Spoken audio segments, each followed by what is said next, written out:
Hello everyone, hope you are all doing fantastically today. Thank you very much for tuning in, I really appreciate it. Before we get going, I just wanted to show you guys these. Look how freaking beautiful these pistos are. Pistos are one of those ones where, like, especially at the moment, everyone just seems to be going nuts over them. And I mean, looking at fish like that, can you exactly blame them? Whoa! And then the other thing was these freaking platies. I love platies, man. They're like the coolest fish. Of all the fish, platies are the best. You heard it here first. But enough of that, let's get into the main topic for today's video. So for today's video, I wanted to talk about something that I think is kind of, I don't know what to say, it's kind of misunderstood, but I'm not sure that's the right word, but something I think is important to think about for us as fish people, as an industry, in terms of like fish stores and that, but in terms of just people enjoying our fish tanks, I think it's an important point to think about, and that is the distinction between, number one, a healthy fish, number two, a quality fish, and how those things sort of interplay and overlap. So the idea for this video was sparked the other day, I think it was, or maybe 2 or 3 days ago. I was talking to someone who was wanting to make sure that the fish they were buying was healthy, and like the real focus was like, I want healthy, I want healthy, I want healthy.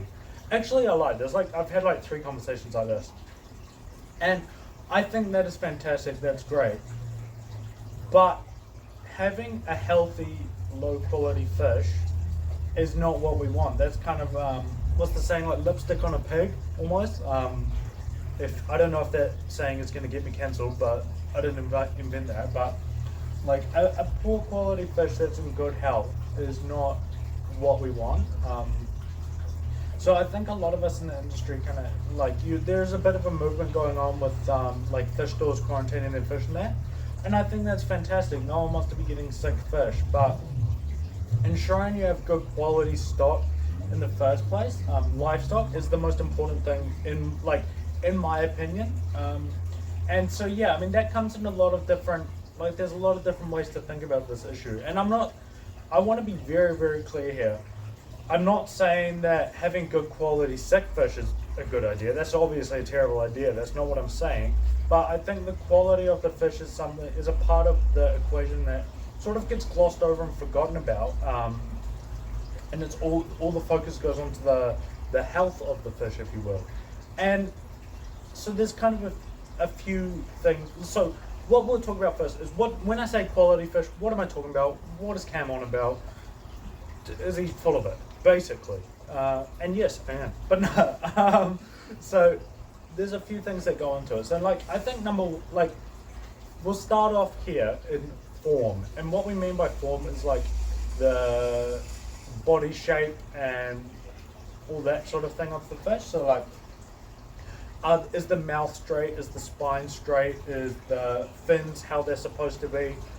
Obviously, the exact specifics is going to depend on each specific fish. Like, some fish are going to be more prone to having wonky spines. Some fish are going to be more prone to having crooked fins, that kind of thing.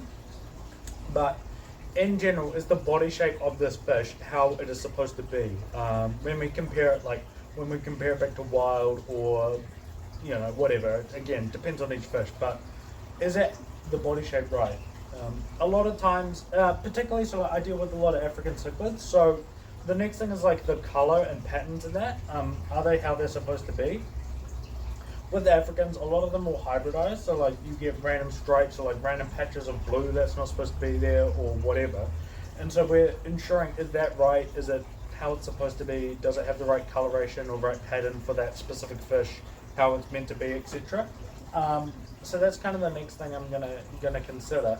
And then the last thing that I think is important to think about is when we're talking about overall sort of quality of the fish, is like, I guess it does cross over into the health, but is it like happy? Like, is it a full happy fish? A lot of times we'll get a fish in, like you're buying a fish and it'll be like super skinny right on death's door, and it's like, if you look at it funny, it's going to drop over. And I mean, that really sucks, because you take a fish home, you're so excited, it's so skinny, it's not got any chance, and it will live 3 days and die. I mean, no one wants that, that's horrible.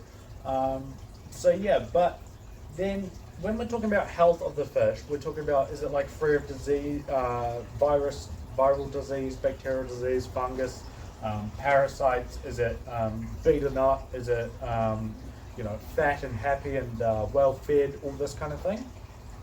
And as we've kind of stumbled into, there is a big crossover, but they're not the same thing. Having really good quality fish that are floating around because they're so safe is terrible. Having really, really bad quality fish that are super healthy is not, in my opinion, is not good. So we want to find that middle ground of like having good fish quality wise. So like, our form is right, we've got the right body shape, we've got the right coloration, we've got, all that kind of thing. And it's healthy. So it's going to give us the best chance of like being able to transition it to our tank. And then once it's in our tank, then that's another issue. It's fine. We can control, it's a closed environment. We can kind of control what's going on there. And I think that is something that does get forgotten about within the hobby. Again, I put this disclaimer in every video. I'm talking about New Zealand here. I can't speak to how it is in the United States or in Europe or Asia or whatever. I don't know. It might be the same, it might not. You tell me, drop me down a comment below to tell me. But from what I've observed around New Zealand,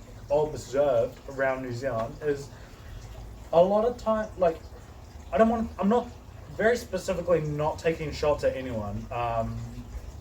Please don't think that. But I see like, oh, this fish is super healthy. We quarantine it. It's, really healthy. We, do our preventative medications or whatever. And you look at it and it's a peacock and it's like, its mouth is half crooked. It's got spots and it's not supposed to have spots. It's yellow. It's supposed to be blue. Like all this kind of things. And it's like, yeah, I mean, that's good. Like, that's good. I'm going to put it in my tank. It's not going to, like, if I chuck it in this tank, it's not going to kill nothing's going to get ick and die. But that's not what I'm wanting to buy. I'm wanting to buy I don't know, Venustus, for example. I'm looking at the Venustus or the giraffe here. I'm wanting to buy a Venustus, but you end up with a Venustus, but its mouth's sort of like slanted, crooked, and it's got its head's not the right shape. It's got a peacock head on the Venustus body, all that kind of thing. And so that's not, if as a consumer, that's you would feel ripped off. You're like, oh, I thought I was buying, like you look up a picture of like a Venustus in the lake and you're like, oh, I thought that's what I'm getting. You compare it to what you got in your, what you've received in your tank, and you're like, oh, these things aren't the same. They're happy and healthy, both of them, obviously the one in the picture, as far as I can tell, it's happy. This one I've got in my tank is, fat and no disease and like swimming around, eating fine, but that's not what I was trying to buy. So I think as an industry as a whole, it's something that needs to be thought about a little bit more of like, quality of fish doesn't just apply to the general health and I don't know what you call that, health, just call it health and well-being of the fish. It's more than that. We're also talking about like the genetic, like, I don't like talking about this because it gets a bit gross, like icky, but it's like the general health and like genetic wise and like the getting, when a fish is small, culling the ones that have, deformities and, have hybridized and all that kind of thing. It's really, it is icky, but it does need to get done. We do need to ensure that the stuff that we're putting out there, if we're a store, if we're a breeder, if we're just whatever, an importer, etc., needs to be how we are trying to present it, if that makes sense. So for me, quality includes health. So like quality is like a big, you see these diagrams, quality is like a big bubble, and then health is part of that bubble, not the whole bubble. And I think that's something we need to think about on a wider level to ensure that the hobby, consumers, the end user, etc., is getting the best deal. I've had these conversations before, which I think it frustrates me to no end, but I've had conversations with people who should know better, be them importers, other stores or whatever. It's like, oh, I've got 30 fish, 50 fish, 100 fish in the tank.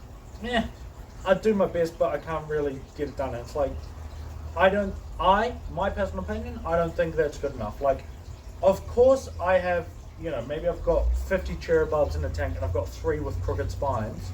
Maybe the odd one slips through, and that is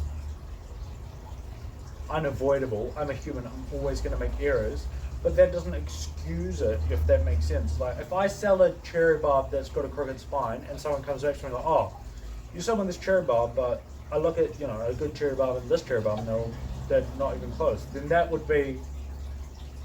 that's my responsibility. And it's like, oh, okay, I'm sorry I've made this mistake, I'll fix it, I'll refund or replace or swap, whatever, depends on the situation, but we'll make that situation right. And I think that sort of thing is where we need to aim for as an industry. I really am not saying we cannot make mistakes, because we should minimize mistakes, but it's impossible to completely eliminate them just because humans are involved, nature's involved, nothing's ever, we can't take anything for granted. But I do think that's what we should be aiming for at least, and trying to get as close to there as possible. So yeah, thank you guys very much for watching. I'd really love to hear what you guys think about this subject. As a consumer or as a hobbyist, what are you looking for when someone says quality fish? What is the thing that you look for? What do you aim at? I'd really like to basically hear what you guys think. So that's all I had. Thank you guys very much for watching. I really appreciate it. If you haven't already, make sure to like and subscribe, and yeah, we'll see you in the next one.